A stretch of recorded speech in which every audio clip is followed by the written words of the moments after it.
Hello, my name is Tyler Conradi, and I'm going to do a narration of my presentation on the case study entitled Parental Apathy. First section is problem identification and data analysis. First of all, there are a few things I know about the case. One of the things is that Mrs. Rose is the new assistant principal at John F. Kennedy School, and she's under the authority of a principal who has been in the district for at least a little while. The second thing I know is Mrs. Rose is fresh out of her master's program and wants to use some of the things she learned in her classes on the job.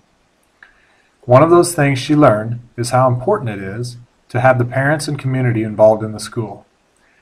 She would like to see more parental involvement in the district. A third thing I know about the case is the principal of the school is not as enthusiastic about parental involvement as Mrs. Rose is. He said he tried getting the parents more involved when he became a principal, but ran into a lot of apathy from them.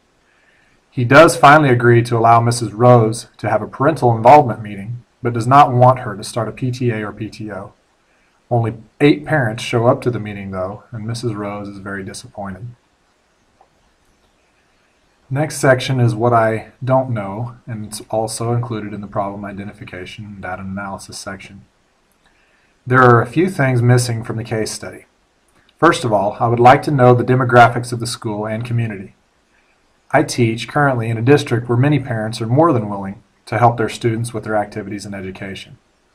I would like to know the ethnicities of the majority of the students and in what types of occupations the parents are employed, so I can try to figure out why the parents are not interested in being part of the school. A second thing I need to know is how many students actually went home and delivered the message to their parents about the meeting. If they are anything like the students I teach, they probably forgot the message as soon as they walked out of the classroom. That could be a factor in the low parent turnout. A third thing I would like to know is how forcefully and for how long the principal actually tried to acquire help from the parents. I would like to know the methods he used and how long he used them. Based on all this information given, the problem in the case study is a lack of parental participation in the school. It seems to the principal and Mrs. Rose that the parents are very apathetic. Both are wondering why this is the case and what, if anything, they can do about it. The next section is a plan of action with strategies. First of all, I, as the assistant principal, would thank the parents who showed up to the meeting and continue with the meeting as planned. Those parents took the time to show up and deserve to receive the information they came for. I would have my principal and I explain to them our concerns and allow them to voice their opinions about the lack of involvement from the parents. Hopefully, some of these parents will inform others in the community about the meeting. A second thing I would do is talk to my principal after the meeting to figure out specifically what strategies he used before and for how long he used those strategies. I would really like to know what I'm up against. If he used multiple avenues and used them for long periods of time without much response, I might have my hands full trying to work with these parents. A third thing I would do is figure out what types of parents I'll be working with and what jobs many of them have. Maybe the parents do not participate in the school because they have jobs that conflict with the activities.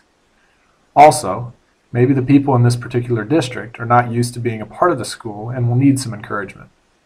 After finding that information, I will attempt to reach the parents with a different method. I will put a notice in the newspaper, send letters in the mail, and send emails to all the parents telling them about another parental involvement meeting. Hopefully, more parents will want to be involved and will make an effort to do so. The next section is resolving issues and promoting all students. My resolution to the problem is to figure out how to get the parents involved in their students' school activities. Students perform much better on schoolwork and in their activities if they know their parents care enough about them to attend. I am definitely looking out for the best interests of the students because they need their parents involved in their lives as much as possible. First of all, by continuing with the meeting in which 8 parents attended, I am showing them that I care about them and that their time and opinions matter. Secondly, by conferring with my principal, I am not undermining his authority, and I am asking his opinion about the situation. I want to know what tactics he used to get the parents involved, and hopefully they will want to help more now with a new face involved. Finally, I hope there will be more parents attending a meeting if I display it in the paper, send them letters, and send them emails. In the letter and the email, I will include a section about their children doing better in school, if the students know their parents will be there to help and support them along the way. Hopefully, this strategy will pay off and more parents will want to help. The next section is the reflections on my thoughts, feelings, and values. I was baffled and a little disgusted with the parents when I read the case study.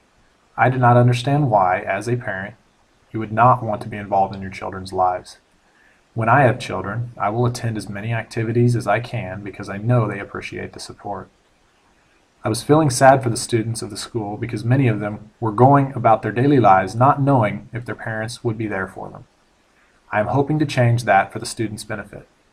I grew up having two extremely supportive parents who were incredibly involved in their children's lives.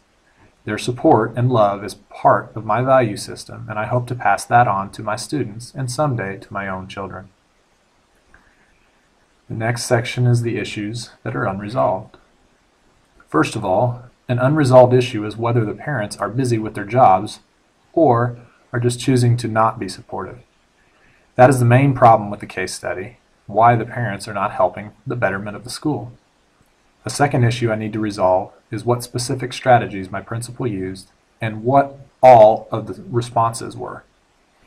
I need to know exactly what types of parents I'm dealing with and if I feel like my efforts will be warranted. A third issue that will be resolved is whether or not the newspaper, letters, and emails will get the attention of the parents. Hopefully, if they stop and think about their lack of support for their children, they will attend the meeting and do something about it. Collaborating with family and community members.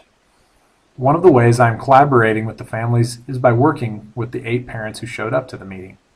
My principal thought about canceling the meeting, but I feel like we should continue the meeting and allow them to know they are important, even though there were not many in attendance. I want them to hear our side of the issue and allow them to voice their own opinions. A second way I'm collaborating with the families is by attempting to get many more parents involved, not only in the school, but in their children's lives. By making that happen, we will be improving the atmosphere of the community. Responding to diverse community needs. One of my problem-solving strategies is to find out what the demographics are of the town and school. I also want to find out what occupations many of the parents are involved in. I wonder about the demographics because some cultures or socioeconomic groups do not support their children as well as others. I want to know what specific types of people are in the community. I want to know the occupations of the parents to figure out their socioeconomic status, but to also figure out if there are scheduling conflicts that prevent the parents from attending their children's events. Mobilizing community resources. One of the ways I used the community to help solve the problem was by using the local newspaper to display the meeting information. I used a community resource, and hopefully the parents will respond to the information given. A second way of using the community resources would be to go to the city building or the Chamber of Commerce to find out any information the school did not have. We could find out demographic and socioeconomic information about some of the parents by using these resources. We might not be able to do so if that information is not public, but I believe some of that information is public record. All of this is for the students in the school, and ultimately, I hope their parents take part in the school so the students can take pride in them and themselves.